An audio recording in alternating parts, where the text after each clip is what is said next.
ਜ਼ਿਲ੍ਹਾ ਅੰਮ੍ਰਿਤਸਰ ਹੈ ਜੀ। ਜ਼ਿਲ੍ਹਾ ਅੰਮ੍ਰਿਤਸਰ ਹੈ ਵੀਰ ਜੀ। ਅਸੀਂ ਇੱਕ ਸਰਵਿਸ ਪੈਕ ਦੇ ਗਏ, ਉਸ ਤੋਂ ਪਹਿਲਾਂ ਤੁਹਾਨੂੰ ਕੀ ਕੀ ਪ੍ਰੋਬਲਮਾਂ ਸੀਗੀਆਂ?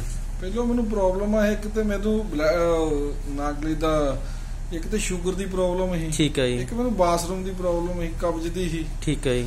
ਇਹ 4-5 ਪ੍ਰੋਬਲਮ ਨੂੰ ਬਹੁਤ 2013 ਤੋਂ ਘੇਰਿਆ ਪਿਆ ਹਾਂ। ਠੀਕ ਹੈ ਜੀ। ਬਹੁਤ ਦਵਾਈ ਖਾਦੀ, ਲੁਧਿਆਣੇ ਤੱਕ ਦਵਾਈ, ਚੰਡੀਗੜ੍ਹ ਤੱਕ ਦਵਾਈ ਖਾਦੀ, ਪਰ ਮੈਨੂੰ ਕਿਤੋਂ ਫਰਕ ਨਹੀਂ ਪਿਆ ਜੋ ਮੈਨੂੰ ਇਸ ਦਵਾਈ ਨਾਲ ਫਰਕ। ਜਦੋਂ ਬੋਡੀ ਸਰਵਿਸ ਪੈਕ ਵਰਤਿਆ ਜੀ, ਉਸ ਤੋਂ ਬਾਅਦ ਤੁਹਾਨੂੰ ਕੀ ਫਰਕ ਪਿਆ ਜੀ? ਉਸ ਤੋਂ ਬਾਅਦ ਮੈਨੂੰ ਸ਼ੂਗਰ ਤਾਂ ਬਿਲਕੁਲ ਹੀ ਹੈ ਨਹੀਂ ਹੈ ਨਾ। ਠੀਕ ਹੈ ਜੀ। ਠੀਕ ਹੈ, ਕਬਜ਼ ਵੀ ਮੇਰੀ ਦੂਰ ਹੋ ਗਈ ਆ। ਠੀਕ ਹੈ ਜੀ। ਤੇ ਘੱਟ ਤੋਂ ਘੱਟ ਵੀ ਮੈਨੂੰ 60-65% ਫਰਕ ਪੈ ਗਿਆ ਜੇ ਮੈਂ 1 ਮਹੀਨਾ ਦਵਾਈ ਖਾਦੀ ਹੈ। ਅੱਛਾ, 60-65% ਤੁਹਾਨੂੰ ਫਰਕ ਪੈ ਚੁੱਕਾ।